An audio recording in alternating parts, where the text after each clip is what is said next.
This is the Commodities and Recycling Report brought to you by Ben Lee, the industry leader in roll-off trailers and open-top scrap trailers, as well as Riley and Goldsmith Metal Recycling, the leaders in North Carolina, for scrap metal, cardboard, electronics, and junk cars.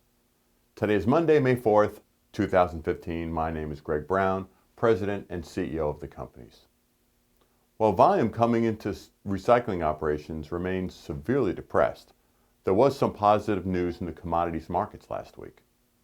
What we saw was steel production in the United States hit a 2-month high, and at least 2 steel mills announced $20 per gross ton price increases.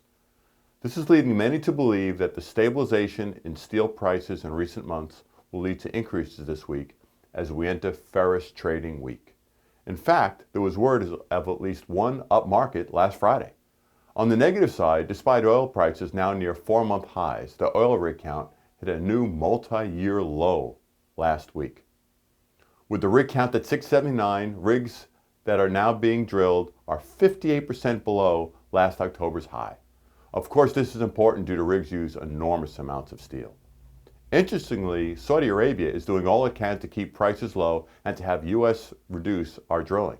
Their rig count has been hitting historic highs week after week. Also last week, the large publicly traded company Waste Management released their earnings. While they were up, they said that recycling commodities, which were forecasted to be a drag on earnings of 3 to 5 cents per share, were now going to be worse, and this was now going to be a drag of 10 cents per share. This is just another sign that while we see some green shoots in the recycling markets, things are far from great.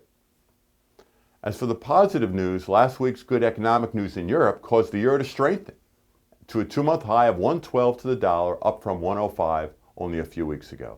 This weakened dollar was a key reason that copper hit a multi-month high last week. Aluminum, while not back to where it was about 6 months ago, hit a multi-month high and is now actually higher than it was a year ago. There is yet to be a full translation of consumer spending to the money saved at the gas pump. But when this happens, we do believe that steel consumption will rise. At this point, consumers are choosing to save the extra money. We are optimistic that consumer spending will soon rise and help recycling volumes, prices, and steel production.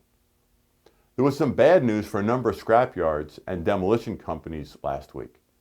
They received letters from the bankruptcy court for Hayes Iron and Metal demanding a clawback. A clawback is when a company goes bankrupt.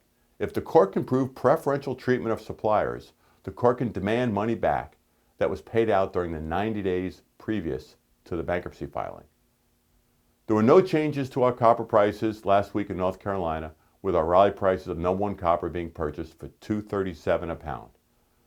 Prepared steel is being purchased for $6.25 per 100 pounds, as it has been for the last few weeks. With that, we hope all have a safe and profitable week. Tune in next week for the Commodity and Recycling Report. This is Greg Brown. Have a great week.